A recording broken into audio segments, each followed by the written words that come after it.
नमस्कार शेतकरी बंधूंनो, मी निकिता तुमचं मनापासून स्वागत करते।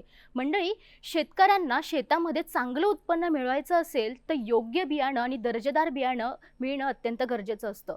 पण बऱ्याचदा शेतकऱ्यांना योग्य बियाणं उपलब्ध होत नाही। हीच गरज ओळखून कडधान्य सीड हब प्रकल्प सुरू करण्यात आला। याच पार्श्वभूमीवर आज आपण कडधान्य सीड हब प्रकल्प शेतकऱ्यांसाठी वरदान याविषयी माहिती जाणून घेणार आहोत। आज आपल्या सोबत मार्गदर्शन करण्यासाठी उपस्थित आहेत कृषी विज्ञान केंद्र खरपुडी, जिल्हा जालना येथील वरिष्ठ शास्त्रज्ञ व प्रमुख doctor Shrikrishna Sonawane sir. Sir नमस्कार। नमस्कार सर, आपण सीड हब प्रकल्प याविषयी सविस्तर माहिती जाणून घेणार आहोतच। तत्पूर्वी मला सांगा की हा सीड हब प्रकल्प सुरू करण्यामागचा मुख्य उद्देश काय होता? आज एका महत्त्वाच्या विषयावरती आपण चर्चा करत आहोत। जसं आपण या ठिकाणी विचारलंय की हा कडधान्यावरील सीड हब प्रकल्प करण्याची काय आवश्यकता पडली, तर याचं कारण असं आहे की आज भारतामध्ये आपण बघतोय की आपला भारत देश हा तृणधान्य पिकांमध्ये जरी स्वयंपूर्ण झाला असेल तरीसुद्धा कडधान्य आणि गळीत धान्य यामध्ये आजही आपण आत्मनिर्भर नाही होत किंवा आपण स्वयंपूर्ण झालेलो नाही।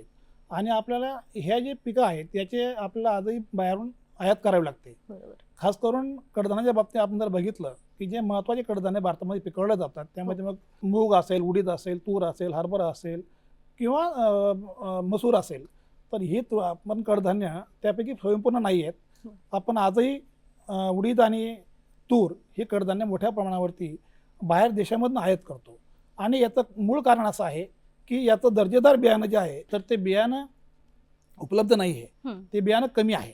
आणि म्हणून शेतकऱ्यांना शुद्ध गुणवत्तापूर्ण प्रमाणित बियाणं मिळावं यासाठी या सीड हब प्रकल्पाची गरज पडलेली आहे। सर, पण आता बीज उत्पादन कंपन्या अशा अनेक आहेत, पण नेमकी याच प्रकल्पाची गरज का भासली असावी? निश्चितच बीज उत्पादन कंपन्या म्हणजे आज सीड सेक्टरमध्ये खास करून महाराष्ट्रात जर आपण जर केला तर महाराष्ट्रामध्ये शासनाच्या वतीनं महाबीज हे मोठा एक बियाण्याचं उत्पादक आणि पुरवठादार त्या ठिकाणी आहे। त्यासोबतच अनेक खाजगी कंपन्या त्यामध्ये कार्यरत आहेत। कृषी विद्यापीठं सुद्धा महाराष्ट्रामध्ये 4 आहेत। ते 4ही कृषी विद्यापीठं त्यांच्या पद्धतीनं शेतकऱ्यांना पुरेसं असं बियाणं ते उत्पादित करतात। तर मात्र शेतकऱ्यांना स्थानिक पातळीवरती म्हणजे साधारणतः जालन्याचा जर आपण केला तर जालन्याच्या शेतकऱ्याला बियाणं आणण्याकरता परभणीला जावं लागेल, अकोल्याला जावं लागेल, राहुरीला जावं लागेल। तर त्याने जागेवर बियाणं मिळावं आणि ते बियाणं गुणवत्तापूर्ण मिळावं यासाठी या स्थानिक पातळीवर ते सीड हब प्रकल्पाची उभारणी केली गेलेली आहे। सर बरोबर आहे, पण मला सांगा की महाराष्ट्रात या प्रकल्पाची नेमकी व्याप्ती कशी आहे? महाराष्ट्रामध्ये आता सध्याच्या आजच्या घडीला आपण जर बघितलं तर हे 2 ठिकाणी म्हणजे कृषी विद्यापीठं आणि कृषी विज्ञान केंद्र या ठिकाणी हे सीड हब प्रकल्प कार्यरत आहेत। या दोघांचे कार्यपद्धती, दोघांचेही मॅन्डेट्स वेगळे वेगळे आहेत।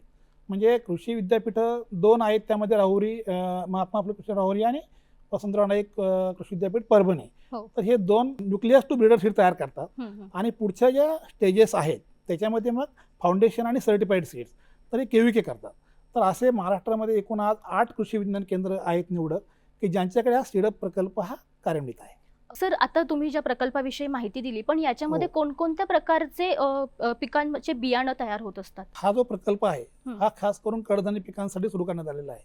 आणि महाराष्ट्रात जे काही प्रमुख कडधान्य पिकं आपल्या इथे घेतले जातात त्यामध्ये खरीप हंगामामध्ये प्रामुख्याने तूर, मूग आणि उडीद हे 3 पिकं आपण घेतो। आणि रब्बी हंगामामध्ये हरभरा हे आपलं प्रमुख पीक यामध्ये आहे। म्हणून आपण महाराष्ट्रात जर आपण जर केलं तर महाराष्ट्रामध्ये या 4 पिकांवरती खास करून बीजोत्पादन करण्याचं काम हे सीड हब प्रकल्पामार्फत या ठिकाणी होत असतं। आणि भारतामध्ये इतर पिकंही घेतले जातात। तर ह्याच्यात तुम्ही जो प्रकल्प खरपुडीला केला जातोय, पण मग या खरपुडीचीच याच्यामध्ये निवड का झाली असेल? ऍक्च्युअली हा जो प्रकल्प दिला गेला तर तो केंद्र सरकारचं जे केंद्रीय कृषी आणि शेतकरी कल्याण मंत्रालय आहे त्याच्यामार्फत भारतीय कृषी अनुसंधान परिषद आणि तत्कालीन आम्ही त्याला अटारी असं म्हणतो, त्यावेळेस अटारी हैदराबादला होतं, तर तिथून ही निवड त्यामध्ये झालेली आहे। आता त्याचं कारण असं असावं की मराठवाड्यामध्ये एक तर कडधान्याची पिकं मोठ्या प्रमाणावरती या ठिकाणी घेतली जातात।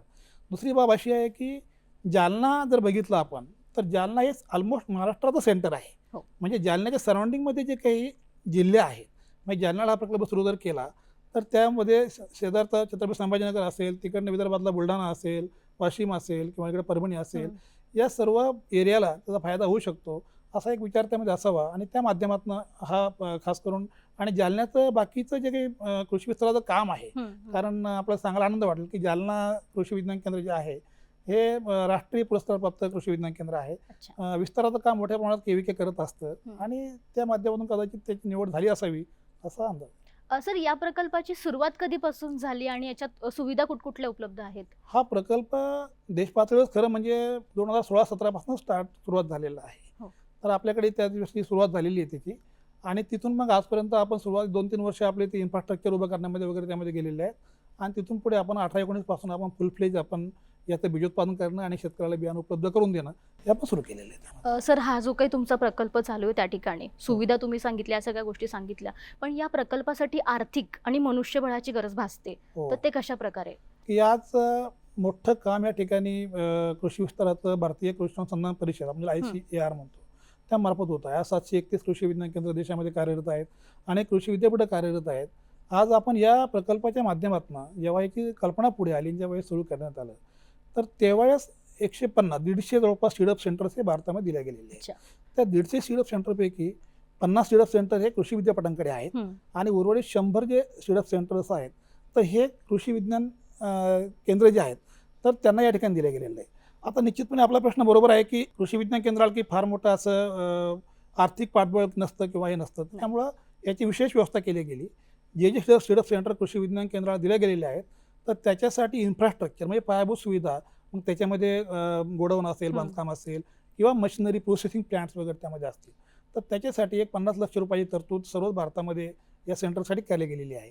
आणि पुढे हे सेंटर यशस्वीपणे चाललं पाहिजे म्हणून त्याकरता खेळतं भांडवल आपण रिव्हॉल्विंग फंड असं म्हणतो. हा रिव्हॉल्विंग फंड साधारणतः 100 लाख रुपयांचा असं 1.5 कोटी रुपयाची तरतुदी प्रत्येक केविकेसाठी सुरुवातीच्या काळामध्ये या ठिकाणी केंद्र शासनामार्फत केल्याच गेलेली आहे आणि आपण त्यासाठी आपण केंद्र शासनाचे आभार मानले पाहिजे की असा एक महत्त्वपूर्ण प्रकल्प त्यांनी देशामध्ये शेतकऱ्यांच्या सेवेला दिलेला आहे. सर, निश्चितच हा प्रकल्प तुमचा पुढे अजूनही वाटचाल करेल, पण मला एक सांगा की आतापर्यंतची त्याची जी काही वाटचाल होती सुरुवातीपासून ते आतापर्यंत ती कशी होती? कसं झालं की सुरुवातीपासून आपण जेव्हा स्टार्ट केला तर आपण मी सांगितलं की आता त्या ठरलेल्या मॅन्डेट प्रमाणे आम्ही ॲक्शन प्लॅन तयार करतो.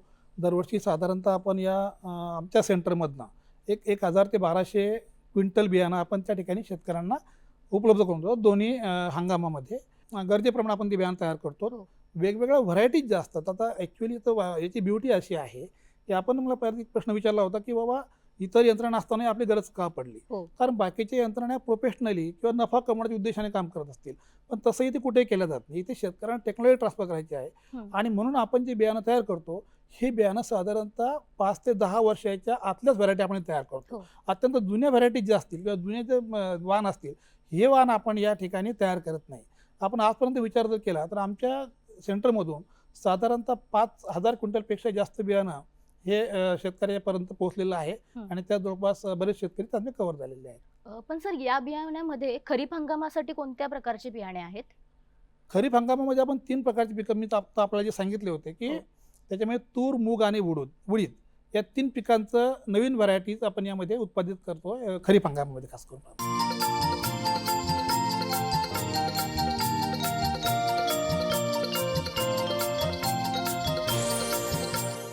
सर, जे बियाणे आपण तुम्ही खरीप हंगामाबद्दल सांगितलं त्याच्यामध्ये त्या बियाण्यांची नेमकी काळजी कशा पद्धतीने घेतली जाते? बियाण्याची काळजी म्हणजे आपण कुठलंही बीजोत्पादन आपण ज्यावेळेस करतो तर त्यावेळी आपण विशिष्ट स्टेजचे बियाणं पण आणत असतो.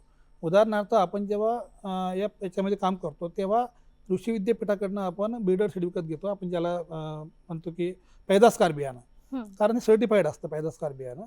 पैदासकार बियाण्याच्या नंतर आपण त्यापासून फाउंडेशन सीड तयार करतो, पायाभूत बियाणं.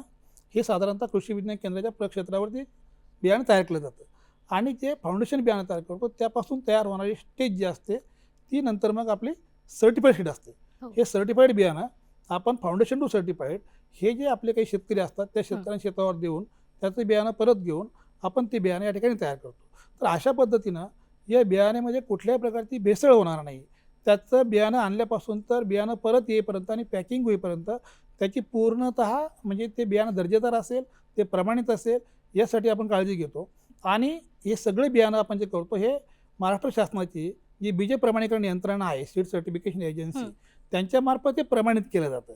त्यामुळं काय होतं की अगदी बियाणं आता हे बऱ्याच कमी लोकांना माहिती असेल की आपण जेव्हा बियाण्याची बॅग आपण आपल्या सेंटरवरती आणतो, प्रोसेसिंग प्लॅनमध्ये आणतो, तर तेव्हा त्या बॅगचं पहिलं सोर्स व्हेरिफिकेशन होतं की त्याचा सोर्स बरोबर आहे का, त्याची टॅग जपून ठेवल्या जाते. त्याप्रमाणे मग त्याच्या सगळ्या नोंदी त्यामध्ये असतात. आजकाल आज साथी पोर्टल म्हणून आलेलं आहे, त्याच्यावरती त्याची नोंद केली जाते. हे सगळं ट्रॅक रेकॉर्ड जे असतं हे शासनाकडे असतं. आणि त्याच्यानंतर त्या बियाण्याचं फील्डमध्ये गेल्यानंतर त्याचं विशिष्ट स्टेजेसमध्ये म्हणजे फ्लॉवरिंगमध्ये, पॉड फिलिंगमध्ये याच्यामध्ये त्याच्या इन्स्पेक्शन केलं जातं. लक्षात आलं.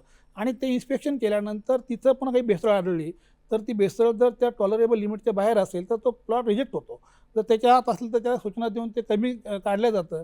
परत ते बियाणं पॅकिंग करताना बियाणं जेव्हा सेंटरवरती परत शेतकरी आणतात तेव्हा प्रत्येक वेळी ते सर्टिफिकेशन एजन्सी त्याची तपासणी करते. अगदी बियाणं प्रोसेसिंगसुद्धा आपण जे करतो, जे प्रक्रिया केली जाते, तर बियाण्याची प्रक्रियासुद्धा ही बीज प्रमाणीकरण यंत्रणेच्या अधिकाऱ्यांच्या निगराणीमध्ये प्रत्यक्षमध्ये केली जाते. ते त्यांच्या हातानं सिलिंग होतं, त्यातून जे सॅम्पल काढलं जातं हे सॅम्पलसुद्धा त्यांच्या हाताने काढलं जातं, त्या ठरलेल्या नॉन प्रमाण काढलं जातं आणि ते सॅम्पल शासकीय प्रयोगशाळेमध्ये तपासणी करता जातात. तपासणी करता गेल्यानंतर त्याच्या जर्मिनेशन टेस्ट होतात. म्हणजे फील्डमध्ये टेस्ट बघितली, जर्मिनेशन टेस्ट बघितली, त्याच्यापूर्वी एक ग्रोथ टेस्ट असते, त्याची फील्डमध्ये पुन्हा एक टेस्ट होते.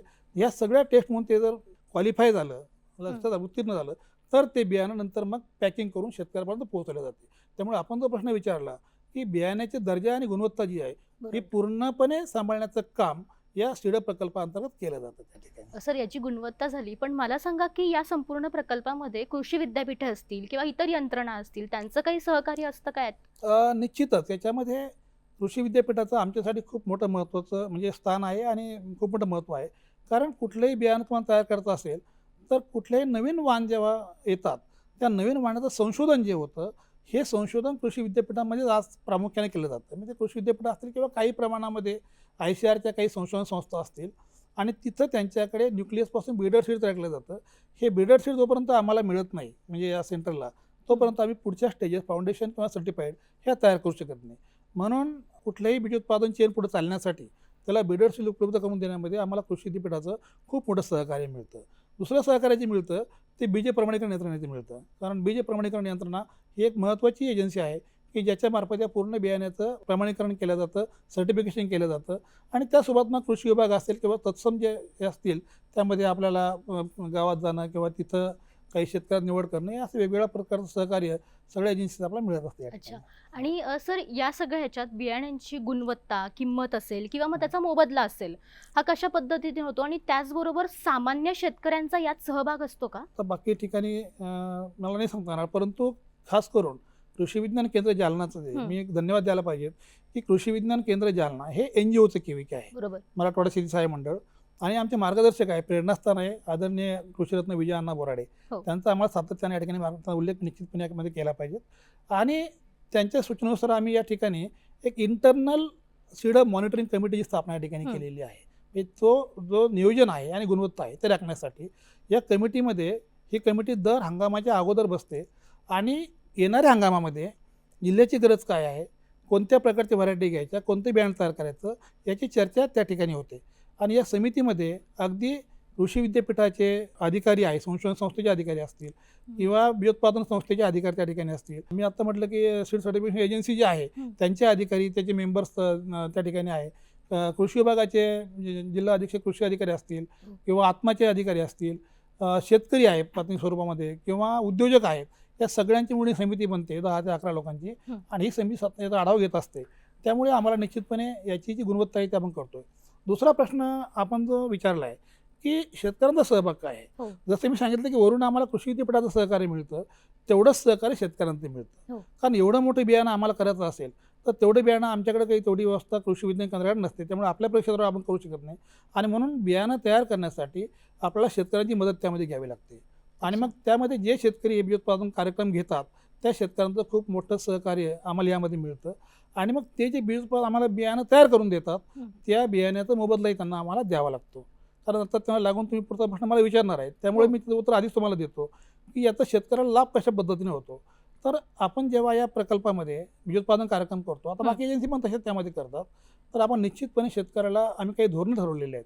त्या धोरणानुसार शेतकऱ्याला तो जेव्हा कच्चे बियाणं घालतो तेव्हा आम्ही 60% रक्कम देतो आणि उर्वरित 40% रक्कम जी असेल तर ती आपण बियाणं उत्तीर्ण होऊन आल्यानंतर आपण त्याला ती रक्कम देतो. आणि जर त्याचं बियाणं एखाद्या वेळेस काही कारणास्तव समजा नाही पास झालं तर मग त्याला ते बियाणं परत घेऊन जावं लागतं, कारण ते आपण मार्केटमध्ये या ठिकाणी आणू शकत नाही आणि त्याला परवानगी पण त्याला त्या ठिकाणी नसते.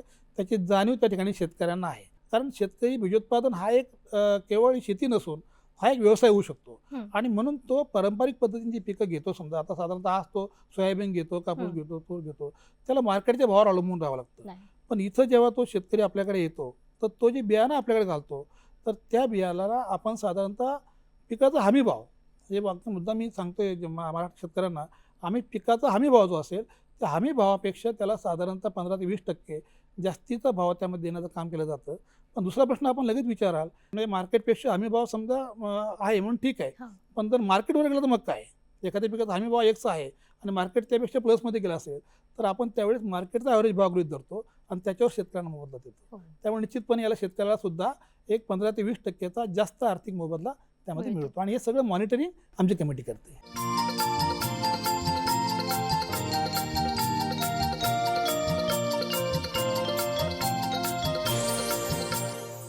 नमस्कार, मी विजयकुमार पवार, तालुका कृषी अधिकारी, अंबाजोगाई, जिल्हा बीड. भारत सरकार व महाराष्ट्र शासन कृषी विभाग यांच्या वतीने 1 जून ते 30 जून या दरम्यान संपूर्ण महाराष्ट्रभर खेती बचाव अभियान ही मोहीम राबवली जात आहे. यामध्ये प्रामुख्याने आपल्या भागामध्ये जमिनीची जी प्रत दिवसेंदिवस खालवत चाललेली आहे, तर जमिनीची प्रत सुधारणे, जमिनीचे आरोग्य सुधारणे या मोहिमेचा उद्देश आहे. शेतकऱ्यांमध्ये याबाबत जनजागृती करणे, जमिनीची प्रत सुधारण्यासाठी, जमिनीचे आरोग्य सुधारण्यासाठी करावयाच्या उपाययोजना, नैसर्गिक शेतीच्या माध्यमातून करावयाच्या उपाययोजना ह्या शेतकऱ्यांपर्यंत घेऊन जाण्याचा कार्यक्रम या 30 दिवसामध्ये होणार आहे. यासाठी कृषी विभाग, कृषी विज्ञान केंद्र आणि कृषी विद्यापीठ यांच्या संयुक्त विद्यमानाने ही मोहीम आपण राबवणार आहोत. यामध्ये प्रामुख्याने रासायनिक खतांचा वापर कमी करणे, त्याच्याबरोबर रासायनिक खतांवर होणारा खर्च कमी करणे, आरोग्य पत्रिकेच्या माध्यमातून जे संतुलित खत आहे त्याची शिफारस करणे आणि त्याचबरोबर आपल्याला शेणखताच्या माध्यमातून, बीडी कंपोस्टच्या माध्यमातून, जीवामृतच्या माध्यमातून जमिनीची सुपीकता वाढवणे यासाठी आपल्याला प्रयत्न करणं गरजेचे आहे.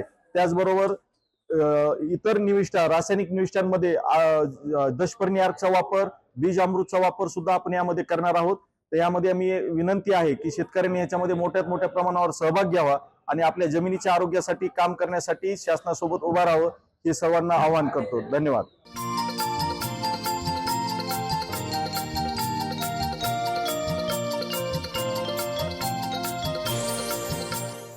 सर, पण ज्यावेळेस तुम्ही जे बियाणं तयार केलं जातं त्या बियाण्याला ग्रेडिंग दिली जाते का? बियाणाला ग्रेडिंग दिली जाते, म्हणजे बियाणाला प्रोसेसिंग प्लांटमध्ये ग्रेडिंग आणि क्लिनिंग हे आपण त्यामध्ये करत असतो. म्हणजे निश्चितपणे चांगल्या ग्रेड बियाणं पुढे येतं, परंतु हे ग्रेड नाही, त्याच्या आपण त्याला स्टेजेस म्हणलं आहे. म्हणजे कुठल्या स्टेजेस, मी आत्ता जे उल्लेख त्यामध्ये केला आहे ना, त्या पद्धतीनं आमच्याकडे तयार होणारे बियाणं फाउंडेशन आणि सर्टिफाईड या 2 ग्रेड्स किंवा 2 स्टेजेसमध्ये तयार होतं, तर त्याचे स्टेजेस आहेत. पण मग या बियाण्याचा इतर संस्थांनाही आपण पुरवठा करतो का याच्यामध्ये?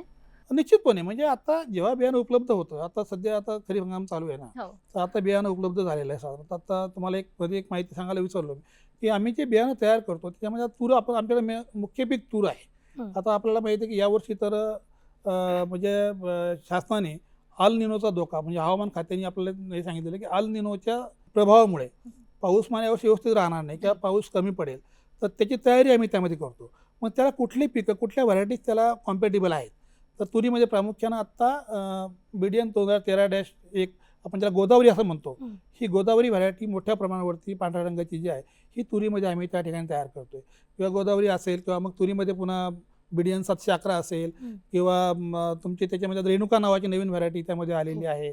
अशा मुगामध्ये BM 2003-2 असेल, उडदामध्ये TU1 असेल, ब्लॅक गोल्ड असं म्हणतो, ह्या अशा पद्धती बियाणं उपलब्ध करतो. आणि ज्या सीड सेंटरमध्ये ज्या पिकाचं क्षेत्र जास्त आहे तर ते करतं. आता आमच्याकडे मेजर मॅन्डेट जे आहे तुरीचं आणि हरभऱ्याचं आहे.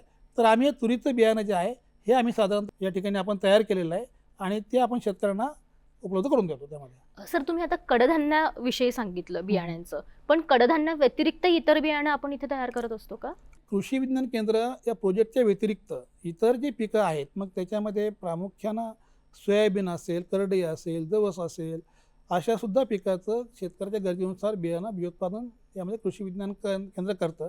पण निश्चितपणे तो या प्रकल्पाचा भाग जरी नसला, म्हणजे जरी प्रकल्प नव्हता तरीसुद्धा आपण वेगवेगळ्या पद्धतीचं बियाणं जे होतं ते बियाणं आपण या ठिकाणी तयार करतो. म्हणजे बीजोत्पादन हा एक महत्त्वाचा भाग आहे. हो. आणि बीजोत्पादन यामुळे करतो की बीजोत्पादन आम्ही शेतकऱ्यांना यासाठी प्रवृत्त करतो की शेतकऱ्यांना त्यातून एक आपल्या ज्या आता हवामान बदलाच्या परिस्थितीवरती त्याला एक 4 पैसे जास्त मिळालं पाहिजे, त्याला एक व्यवसाय म्हणून केलं पाहिजे. कारण नाहीतरी त्याने काय साधं पीक जरी पेरलं कारण हे काही सरळ वाण असतात, इथं काही हायब्रिड्स नाही, तुम्हाला तेवढं पॉलिनेशन करावं लागत नाही. त्यामुळे फक्त तुम्हाला काळजी काय घ्यावी लागते की पिकामध्ये भेसळ नसायला पाहिजे, त्याचं आयसोलेशन डिस्टन्स जे असतं एक महत्त्वाचा विषय आहे. आपण ज्याला विलगीकरण अंतर म्हणतो ते अंतर त्याला राखावं लागतं. काही पिकामध्ये ते जास्त आहे, काही पिकामध्ये कमी आहे. उदाहरणार्थ सोयाबीनमध्ये अजिबात म्हणजे 5 मीटरचं आयसोलेशन डिस्टन्स आहे काहीतरी 15 फुटाचं, पण तुरीमध्ये मात्र ते जास्त आहे, तर 100 मीटरचं आहे. तर ते त्यांना राखता आलं तर तो त्याच्यामधून जास्त पैसे मिळू शकतो. आणि मी तर असं म्हणेल की ठीक आहे, सीडप प्रकल्पामध्ये शेतकऱ्यांनी बीजोत्पादन केलं किंवा नाही केलं, इतर कुठल्या यंत्रणा असतील तरी शेतकऱ्यांनी बीजोत्पादनाची काय धरली पाहिजे आणि त्यातून त्यांनी 4 पैसे शिल्लक मिळाले पाहिजे. सर या प्रकल्पाअंतर्गत काही असे उत्पादक घडलेत का यशस्वी? काही उदाहरण आहे का त्याचं थोडक्यात सांगाल? निश्चितपणे म्हणजे आता मुळातच काय आहे की कडधान्यामध्ये आत्मनिर्भरता म्हणजे आत्मनिर्भर भारत, कडधान्य आत्मनिर्भर भारत ही मुवमेंट केंद्र शासनाने मनावर घेतलेली आहे.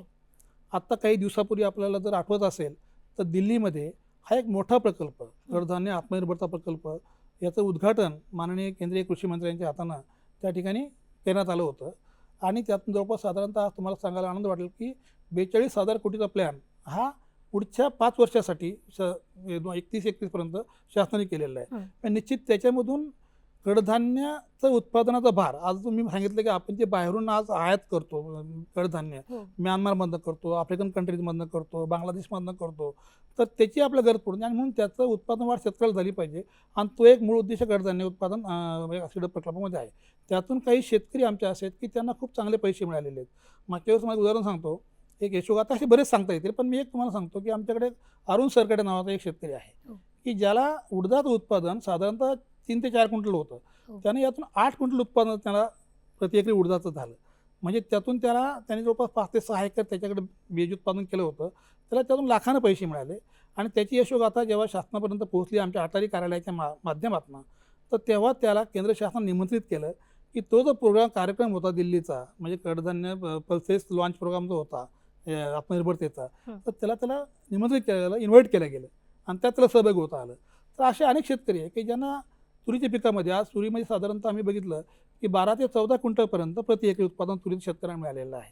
साधारणतः शेतकऱ्याला 4-5 क्विंटल उत्पन्न मिळतं. तर ते थोडं तुम्ही जर हायटेक त्यात फार्मिंग केलं, त्याला तुम्ही सगळ्या पद्धतीचं बीज प्रक्रिया केली, त्याला तुम्ही आपण ज्याला म्हणतो की आपण त्याला ड्रीप इरिगेशनची व्यवस्था केली, वेळेवर त्याला कीड व्यवस्थापन केलं त्यामध्ये, तर निश्चितपणे यातून शेतकरी अनेक यशोगाथा यामधून तयार होत आहेत आणि पुढे होतील.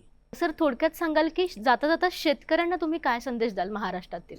आपण आत्ता हवामान बदलाच्या परिस्थितीला तोंड देतोय. पुढचे दिवस जे येतील ते कदाचित आपण बघतोय का तापमान वाढ यावर्षी खूप झालेली आहे. पावसाचं प्रमाण अनिश्चित झालेलं आहे. मी कमी झालं म्हणणार नाही, कारण कमी झालं म्हटलं की मग अतिवृष्टी पण होते. अशा स्थितीमध्ये आपण जे परंपरागत शेती करतो त्यापेक्षा आपल्याला चांगली शेती करता आली पाहिजे. म्हणून आपण असं तुकाराम महाराजांनी म्हटलेलं आहे की शुद्ध बीजापोटी फळे रसाळ गोमटी. आपल्याला जर चांगलं उत्पादन घ्यायचं असेल, आपली भरभराट करायची असेल, तर त्याच्यामध्ये गुणवत्तापूर्ण आणि दर्जेदार बियाण्याचा वाटा निश्चितच महत्त्वाचा आहे. पहिली गोष्ट तर एक आहे की शेतकऱ्यांनी प्रत्येक ठिकाणी बियाणं घेताना ते प्रमाणित स्वरूपात बियाणं घेतलं पाहिजे. शेतकऱ्यांनी दर 3 वर्षाला बियाणे बदल केला पाहिजे, कारण जुनंच बियाणं आपण वापरत गेलो तर त्याची ओनशक्ती कमी होते, त्याच्यातले गुणधर्म शरीर होतात. म्हणून त्यांनी ते बियाणं चांगलं वापरलं पाहिजे. आणि जे शेतकरी कृषी विज्ञान केंद्राच्या आमच्या कार्यक्षेत्रामध्ये असतील, खरपुडी कृषी विज्ञान केंद्राच्या कार्यक्षेत्रामध्ये असतील, त्या शेतकऱ्यांनी सीडप प्रकल्पाचा फायदा घेतला पाहिजे. त्यांनी बीजोत्पादन कार्यक्रमात सहभाग घेतला पाहिजे आणि आपल्या माध्यमातून ही सेवा म्हणजे आपण जे बियाणं उत्पादन कराल ते बियाणं इतर शेतकऱ्यांना मिळू शकतं. यासाठी आपण निश्चितपणे या आमची जी काही ही मोहीम आहे याचा भाग शेतकऱ्यांनी झालं पाहिजे. याच्यामध्ये निश्चितपणे आम्हाला आनंद होईल. नक्कीच सर. तर शेतकरी बंधूंनो, शेतामध्ये चांगलं उत्पन्न मिळवायचं असेल तर योग्य प्रतीचं बियाणं आहे का, त्या बियाण्याचं उत्पन्न आपल्याला चांगल्या पद्धतीने मिळेल का, हे तपासणं तितकंच गरजेचं असतं. दर्जेदार बियाणं हे मिळणं, त्याच्यानंतर योग्य पद्धतीने आपल्याला त्याचं उत्पादन मिळणं हे तितकंच गरजेचं असतं. त्यामुळे आज आपण सीड हब प्रकल्प याविषयी योग्य माहिती आज सोनुने सरांकडनं घेतली. सर, तुम्ही आमची माती आमची माणसं या कार्यक्रमामध्ये आलात आणि आमच्या शेतकरी बंधूंना योग्य मार्गदर्शन केल्याबद्दल तुमचे मनापासून आभार. धन्यवाद.